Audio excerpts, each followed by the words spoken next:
पहले पाठ का नाम समझिए, आनुवांशिकता एवं जैव विकास। आनुवांशिकता क्या होता है? आनुवांशिकता, आनुवंशिकता,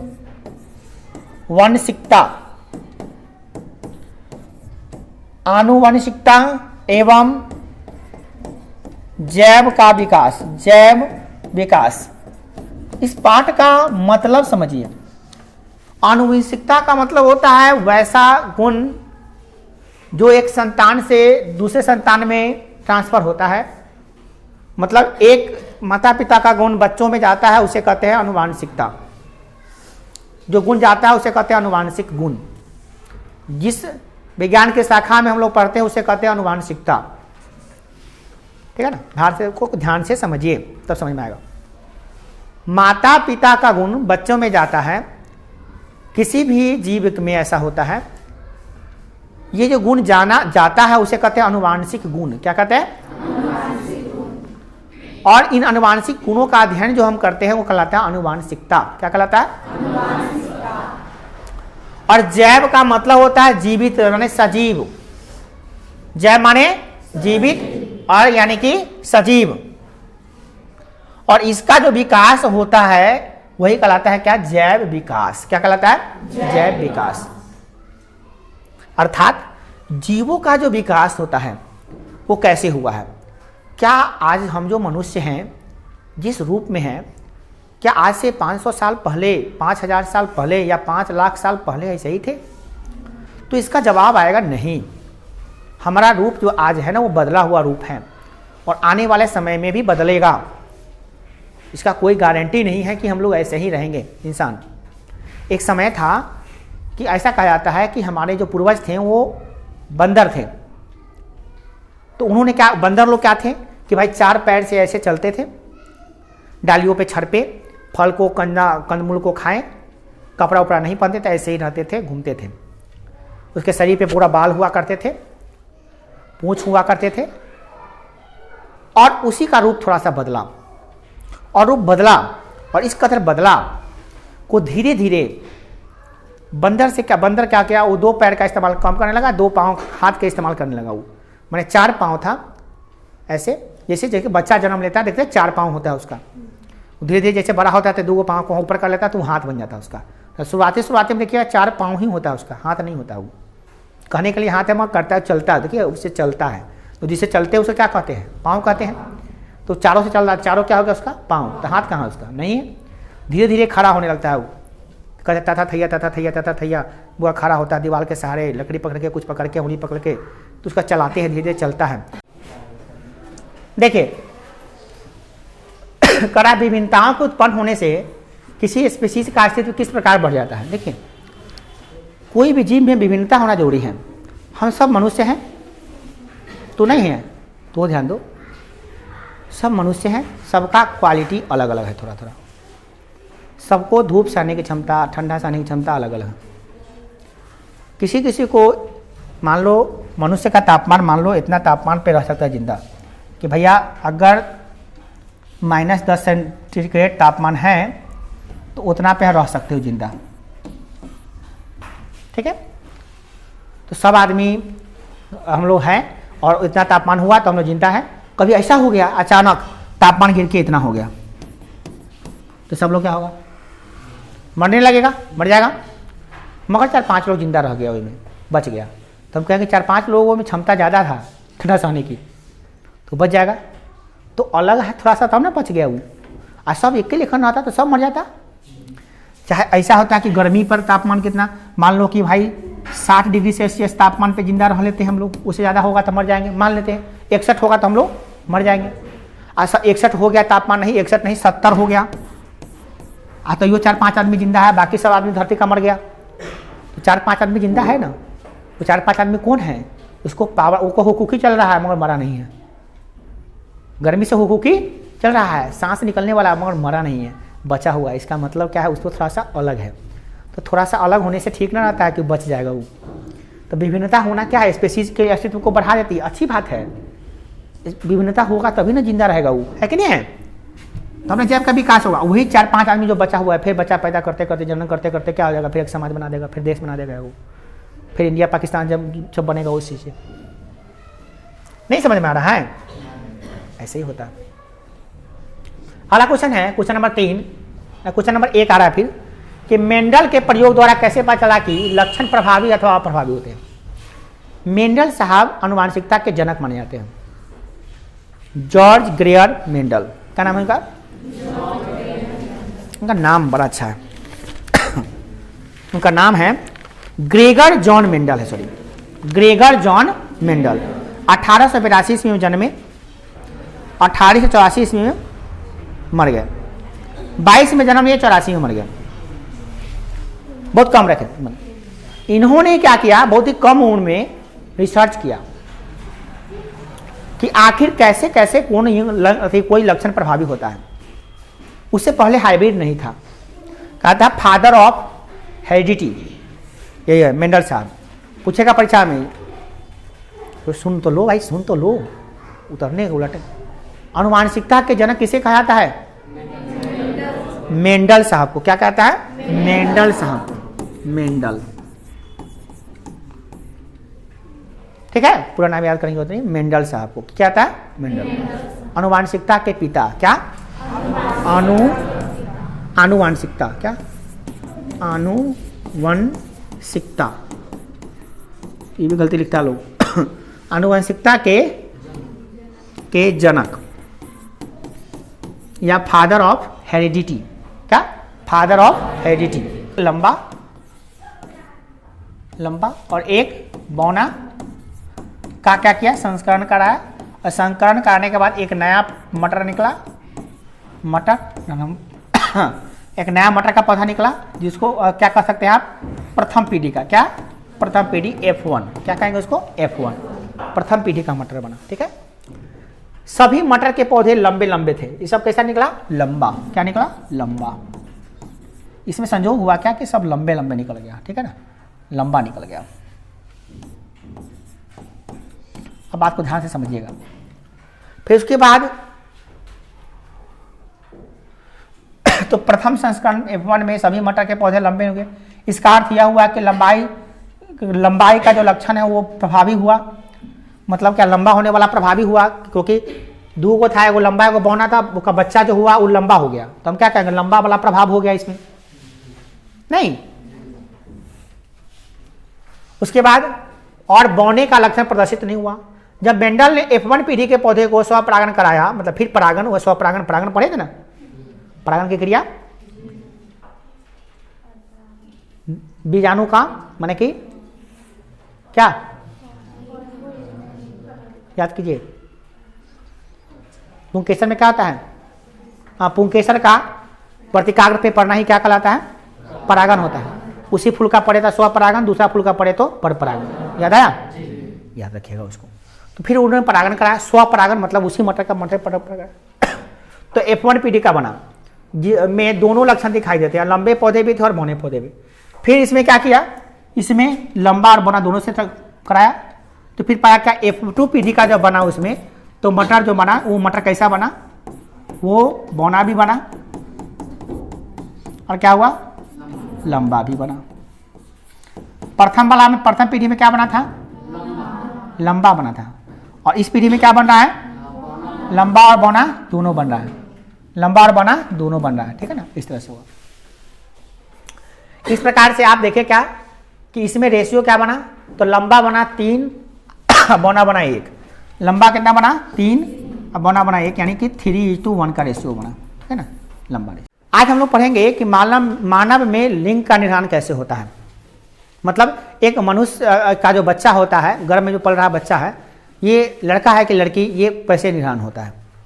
देखिए, जो नर होता है ना, नर, उसमें होता है X और Y क्रोमोसोम। और जो मादा होता है इसमें होता है XX। और ये XX क्या है, YY क्या है, इसको समझिए। इसको गुणसूत्र समझिए। हिंदी में कहते हैं गुणसूत्र। क्या कहते हैं? गुणसूत्र। पहले आपको शुरू से कहानी सुनाते हैं। शुरू से कहानी क्या है कि एक मनुष्य में कोई भी मनुष्य है, मनुष्य या मानव में नर भी होता है और मादा भी होता है। उसमें 23 जोड़ा गुणसूत्र होता है। कितने जोड़े होते हैं? 23 जोड़े गुणसूत्र होते हैं। क्या होते हैं? गुणसूत्र होते हैं। 23 जोड़ा का मतलब होता है 46 गो, क्या गो? 46 गो गुणसूत्र होता है। एक मनुष्य में, मानव में कितने गुणसूत्र होते हैं? 46 होते हैं। पूछेगा 46 मतलब 23 जोड़ा, उसी को कहिए 23 जोड़ा कहिए क्या 46 कहिए। एग्जाम में देख लीजिएगा जोड़ा दिया है कि 46 दिया, ऑप्शन क्वेश्चन में दिया हुआ है ना।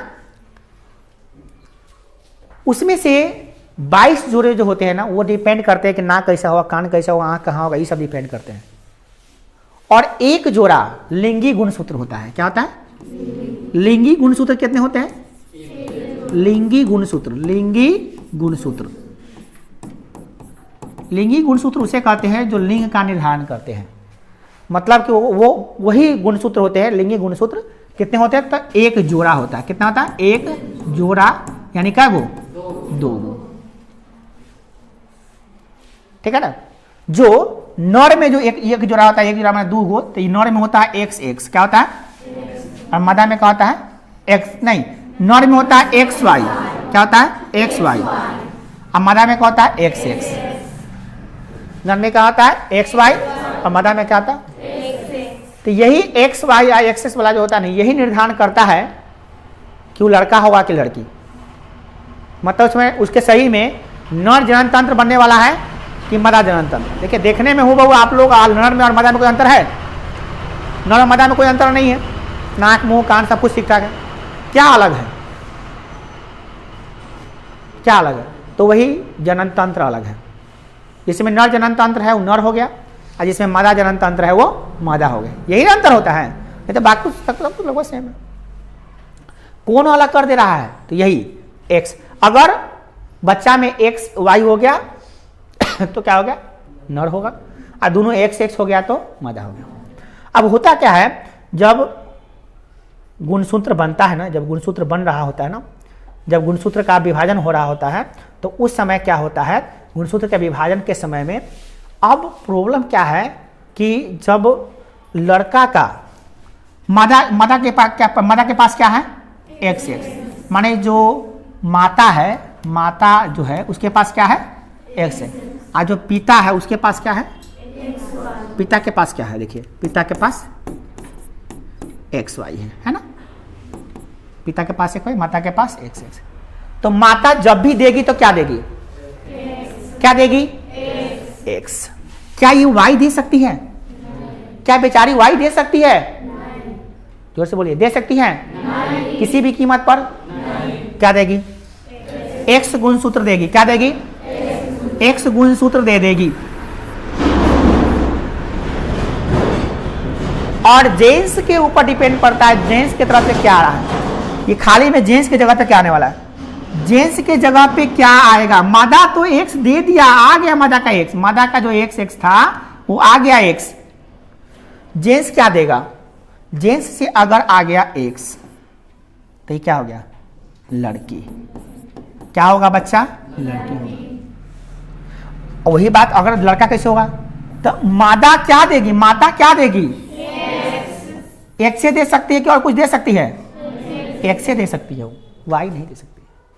और नर के तरफ से आ गया Y, तो क्या हो गया? लड़का। तो लड़का होगा कि लड़की होगा, ये माता तय करेगी कि पिता? तो मार माता काला खाती है, गाली माता काला सुनती है। सास आग केकड़ा लगाती है? बहू को क्या लगाती है? बेटा को लगाना चाहिए ना। इसलिए क्योंकि लोग समझे नहीं है। लोग के समझ में आया तब ना। बेटी पैदा होता है कहता है कुलक्षणी है, 5 को बेटी पैदा कर दी, अभी तक ले पोता का दर्शन नहीं कर दिया। जला दे, आग लगा दे, मिट्टी से चलो क्या आग लगा दे, छोड़ देख रहा, दूसरा शादी कर ले, तलाक दे देख रहा। खाली लड़की पैदा कर 6 गो हो गलो, अब फिर 7 गो हो, 8 गो, 9 गो हो, अब ना हो तो छोड़, एक छोड़, दूसरा लड़का से लड़की शादी कर छोटा। तो केकरा में गड़बड़ी है? वो लड़का के बार बार एक से आ जा रहा है, तो लड़की की कौन गड़बड़ी है? माता में गड़बड़ी है? किसमें गड़बड़ी है? बेटवा का नहीं इलाज करो। गड़बड़ी किसमें है? बेटवा में गड़बड़ी है। और दोस्त किसको दे रहा है? माता थी बहुआ को दे रही है, बहू को मार रही है। तो ये होती है अनपढ़ गवार सास। पढ़ी लिखी सास होगी तो कहेगी, चुपचाप रह जाएगी कि बेटे में ना गड़बड़ी होती भाई, तू लोग अपना बहू को नहीं मारेगी। क्यों नहीं मारेगी अपने बहू को? तू लोग मार खा सकती है कि तुम्हारा सास कैसे मिलेगा गारंटी नहीं, मगर तू लोग अपना बहू के नहीं मारेगी। क्या है कि तू जानती कि बहू के में कौन गलती है, बहू को तो एक से जाए करेगा, जब जाएगा तो एक से जाएगा। ये हमारा खचरा बदमाशवा ओकरे बार एक से जाए थे तो बार एक से एकरे आ रहा है, एकरे बदमाशी है, एकरे भगा मारपीट के। अब वो क्या बेचारा, लड़का का भी कौन गलती है, लड़का को भी कहला मारिएगा, लड़का के हाथ में थोड़ी, तो गौर जी के हाथ में क्या भेजेगा एक्स को वाई, तो गौर जी जानेंगे। तो लड़का को भी नहीं मारना चाहिए, लड़के को तो बिल्कुल नहीं मारना चाहिए। अगर मारना ही है एक थप्पड़ तो लड़का को मार दीजिए, लड़के को मारने का सवाल ही नहीं उठता है। मार कभी भी लड़का नहीं खाता, लड़की खाती है, बात तो पता है। तो याद रहेगा, दिमाग में सेट रहेगा कि माना में क्या जोड़ा गुणसूत्र होता है, 23 जोड़ा। जोड़ा में 22 जोड़ा गुणसूत्र क्या होता है, चलिए। तो एक माना में 23 जोड़े गुणसूत्र होते हैं, माने 46 को गुणसूत्र होते हैं, जिसमें से 22 जोड़ा गुणसूत्र जो होता है यानी 44 को यह निर्धारित करता है कि नाक कान कहाँ होगा, आंख कान उंगली कैसा होगा, 6 गो उंगली होगा, 5 गो उंगली होगा, पाँव में कै गो उंगली होगा, कै गो पाँव होगा, ये निर्धारण करने के लिए होता है। और एक जोड़ा जो गुणसूत्र होता है यानी 2 गो गुणसूत्र, जिसे कहते हैं लिंगी गुणसूत्र, यह निर्धारण करता है कि होने वाला माँ के पेट में जो पलने वाला बच्चा है वो लड़का होगा कि लड़की होगा। देखिए नर में X और Y गुणसूत्र होते हैं, नर में X और Y गुणसूत्र और मादा में X और एक गुणसूत्र। जब मादा का X आ गया गुणसूत्र और नर का X आ गया तो लड़की होगा। अब मादा का X तो अबे करेगा और नर का आ गया Y, तो XY हो गया, तो यहाँ पे लड़का हो गया। तो लड़का लड़की होना ये लड़का पे तय करता है, न कि लड़की पर। इसीलिए बहुओं को पिटना बंद कीजिए, ये बहुत ही गलत बात है, ठीक है। तो ये हो गया लास्ट संदेश उन सासों के लिए जो समझदार होंगे, तो समझेंगे शायद मेरा वीडियो देखे। तुम लोग उस सास तक पहुंचा देना वीडियो, तुम लोग वीडियो शेयर नहीं कर रहे हो ना, शेयर करते हो ना, लाइक करते हो ना, कमेंट करते हो, एक भी नहीं रहता है, एक भी कमेंट्स किसी का नहीं देखते हम। इस वीडियो को ना शेयर करना चाहिए, इससे लोगों को जागरूकता आएगा, शिक्षा आएगा, समझेंगे। वो सब समझदार नहीं होती है, वो सब समझ। जितना वीडियो देखो ना सबको शेयर कर दो, अपने जितने रिलेटिव्स है ना सबको पास शेयर कर दो। कोई तो समझदार होगी ना, कोई तो समझेगी ना। देखिए समाज में पढ़ा लिखा होना बहुत जरूरी होता है, ठीक है। चलिए आगे बात करेंगे। तो आप पढ़ के समझाना पड़ेगा कि समझ में आ गया सब कुछ, आ गया। चलिए तो सब लिखेंगे। जो होता है ना ब्रिंग क्या है समझिए, कीड़ा होता है। ब्रिंग 2 तरह के होते हैं। अब देखिए ब्रिंग जो है ना, पत्ता जो होता है, पत्ता किस रंग का होता है, हरा रंग का पत्ता होता है। चलिए हरा रंग का पत्ता बना लेते हैं। वो हरा रंग के पत्ता जो है इस पे बैठा हुआ है हरा रंग का भृंग। ये भृंग है, ये भृंग है, ये भृंग है, और ये भृंग है, और ये भृंग है। ऐसे पर बैठा हुआ लाल रंग का भृंग। लाल रंग का भृंग ये है, ये है, ये है, ये है और ये है, ठीक है। आज सब बैठ के पत्ता को क्या कर रहा है, चाट रहा है, मजा आ रहा है उसको, चाटो। पत्ता को मिलकर क्या कर रहा है, आओ पत्ता चाटे, पत्ता को खाए, खा रहा है, छेद उसमें छेद छेद कर रहा है बेचारा। तभी ऊपर वो कौवा आया पेट भरने के लिए, खाने के लिए। अब कौवा आएगा, ये रहा कौवा, कौवा समझते हैं ना, कौवा आया। अब कौवा जब खाने आया तो अब वो किसको खाएगा बताइए, किसको खाएगा बताइए। कौन दिखाई दे रहा है उसको, खटाखट सारा लड़का खा गया, एक और लड़को खा गया, मगर सारा लड़का वाला पार्ट को ना वो गायब कर दिया। ले गपाक पेट में, आवा पेट में, तो आवा पेट में, यह पेट में, आयो पेट में, बस सब पेट में। एगो हरियर को खा गया, दिखाई दिया, ही छोटा खा गया इसको। कौवा खा के पेट, कौवा पी गया पानी, खत्म हो गई कहानी, यानी कौवा उड़ गया। उसके बाद सब भृंग खत्म, कौन भृंग बच गया। तो ये अपना संख्या बढ़ाते जा रहा है, बढ़ाते जा रहा है, जनसंख्या का खूब दिन गुना रात गुना तरक्की चल रहा है, और लड़का पूरा साफ हो गया। तो केकर दोष है इसमें, बेटा लाल रंग के होने का दोष है। वो लाल रंग के कीड़ा नहीं होता तो वो पत्ता के हरियर रंग में छुप जाता तो दिखाई भी नहीं करता, आराम से खाता, कौवा को दिखाई नहीं देता, आराम से बच जाता। मगर लाल रंग के हो गया इसीलिए वो बेचारा साफ हो गया। तो कभी कभी इसीलिए खतरनाक हो जाता है किसी किसी में। तो ये हो गया। दूसरा आकस्मिक घटना, मान लो कभी कभी ऐसा हो जाए कि एक संयोग से एक हाथी उन झाड़ियों के बीच में कुचल डाला जिसमें भृंग रहते थे, और लाल रंग। 6 नंबर क्वेश्चन है ना, बस इसको VVI कर लीजिए, बस काम खत्म। ध्यान सुनोगे, सुन लो समझ लो, अभी याद हो जाएगा। क्या करना है, समझात अंग उन अंगों को जो अलग अलग स्पेसीज में या जीवों में अलग अलग कार्य करते हैं, परंतु आधारभूत संरचना एक समान होती है। क्या करते हैं? अलग अलग स्पीशीज में अलग अलग कार्य करते हैं। काम क्या करते हैं? अलग अलग। क्या? अलग अलग। ध्यान दीजिएगा, अभी याद हो जाएगा। और संरचना, बनावट, माने बनावट क्या होता है? बनावट एक जैसा। क्या? एक जैसा। दो जीवों के वैसे अंग, ध्यान दीजिएगा परिभाषा कैसे बनाएंगे। दो जीवों के वैसे अंग। क्या? दो जीवों के वैसे अंग जो अलग अलग काम करते हो। क्या हो? परंतु ओकर बनावट एके जैसा हो, उसे समजात अंग कहते हैं। काम अलग अलग, बनावट एक जैसा। काम बनावट याद हो गया। अब जैसे एक पक्षी के पंख और मनुष्य का हाथ। पक्षी के पंख और मनुष्य के हाथ। पक्षी के पंख कथी करल है? आ मनुष्य के हाथ कथी कहल है?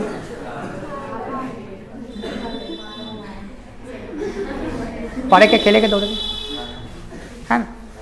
काम अलग अलग हो, लेकिन ना पक्षी के भी आगे देखबे गर्दन के बगल में, दहिना के गर्दन के बगल में दूगो निकलल पंख। हम लोगों का भी देखो गर्दन के बगल में दूगो हाथ। हम लोग का तो पंखे है, देखा झालर हो जाएगा तो उड़ जाएंगे हम लोग। उड़े जा नहीं उड़ रहे, जोर से मारो उड़ गया। नहीं, बड़का को पंख अगर हो जाएगा जोर से मारेंगे तो उड़ भी सकते हैं। जब पंख पक्षी उड़ता है। बनावट एक जैसा है कि नहीं बताओ? मुंह, पक्षी का भी मुंह, गर्दन के बगल में दूगो डैन, वही में पंख लदर फदर निकलल है। हम लोग में लदर फदर ना निकलल है, खाली डैन निकलल है ना? बनावट एक जैसा है कि नहीं है बताओ? काम अलग अलग है कि नहीं है? उड़ने के लिए, खाने के लिए अंतर है कि नहीं? तो ये हुआ आपका समजात अंग। क्या हो गया? याद करना पड़ेगा। आप देखिए कैसे आगे। दो जीवों के वैसे अंग। क्या? हम एक बार बोलते समझिए। दो जीवों के वैसे अंग जो काम अलग अलग करते हों, परंतु बनावट उनके एक जैसे हों, उनके समजात अंग कहते हैं। जैसे पक्षी के पंख और इंसान का हाथ, तितली का पंख और चमगादड़ का पंख ना, तितली का पंख चमगादड़ का पंख नहीं। तितली का पंख और आधी मछली का पंख। तितली का पंख उड़ने के लिए, मछली का पंख पानी खेने के लिए, तैरने के लिए। बनावट एक जैसा, उसमें थोड़ा ऊपर चेना ना तो कहते का साइड चेना है ना, है ना? तो ये सब इस तरह से आप सोच भी सकते हैं। अब आइए समरूप अंग पे। किस पे? समरूप अंग। समरूप अंग क्या होते हैं?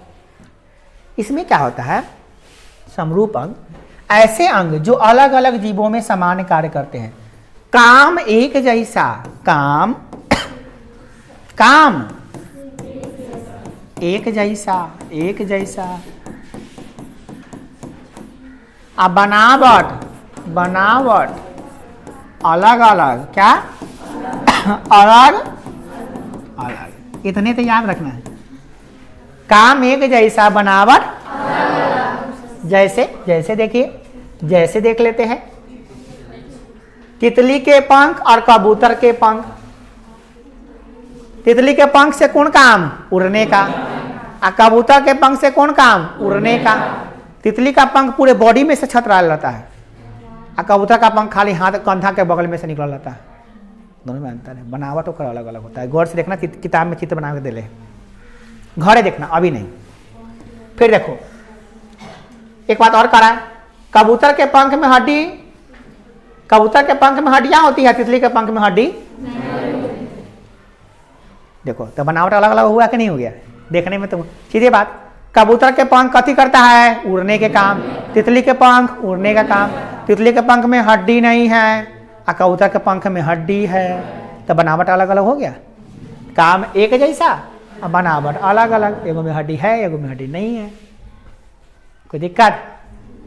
कोई दिक्कत है तो बता दीजिए। कोई दिक्कत है? नेक्स्ट, ये बहुत ज़्यादा पूछनवा है, इस चैप्टर का 3 गो क्वेश्चन बहुत पूछनवा हो गया। 4 गो, एगो जॉन ग्रेगर मेटल का मटर वाला प्रयोग, दूसरा क्वेश्चन लिंग निर्धारण कैसे होता है, तीसरा क्वेश्चन समझात और समरूप, एक और क्वेश्चन था, अरे एक और क्वेश्चन था कोई कभी बोला बाघों की संख्या कैसे घट रही है, ये बोला।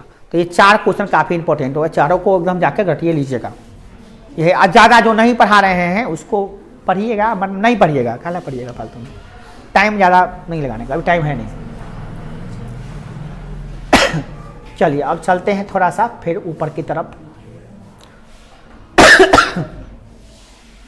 कहाँ पे थे, इस समय नहीं पढ़ा रहे थे। तितली सब हो गया। अब बताइए, तितली के पंख चमगादड़ के पंख में समझात अंक कह सकते हैं। तितली का समझात क्या होता है, समझात जो काम अलग अलग करे बनावट एक जैसा। तो तितली के पंख और चमगादड़ के पंख, तितली के पंख में हड्डी नहीं, चमगादड़ के पंख में हड्डी है, बनावटें अलग अलग हो गया। जिसका बनावट अलग अलग होता है वो क्या होता है, समरूप होता है। तो नहीं है ये समझात अंग, देखिए समझात अंग नहीं है, क्या है, समरूप अंग है। समझात अंग नहीं है, समरूप अंग है, बनावटें अलग अलग है। काम एक जैसा होगा तो, बनावट एक जैसा होगा तो, बनावट एक जैसा होगा तभी समरूप होगा। नहीं, अब देख लीजिएगा दोनों का आप परिभाषा यहाँ से देख लीजिएगा भाई, दोनों का परिभाषा यहाँ लिख दिए। आपको इतने याद रखना है हमारे हिसाब से भाई, इतना ही बहुत इंपॉर्टेंट है। काम अलग अलग, समझात में काम अलग अलग, बनावट एक जैसा। समरूप में काम अलग एक जैसा, बनावट अलग अलग, दोनों एक दूसरे का अलग है, उल्टा है। ठीक है ना। अब घर जाके कंफ्यूज नहीं हो जाएगा, कोनो एगो याद कर लीजिएगा, दोनों याद नहीं कीजिएगा, तो बड़ा कंफ्यूज हो जाएगा। हम पक्का गारंटी देते हैं कि भूल जाइएगा आप, अब पक्का हम गारंटी करते हैं कि पीटेंगे इसमें आपको हम। इसलिए कोनो एगो याद कीजिएगा, दोनों याद नहीं कीजिएगा। आप चाहते हैं कि लंबा समय तक याद रहे तो एगो याद कीजिए, दोनों को याद करने की जरूरत नहीं है, बिल्कुल नहीं।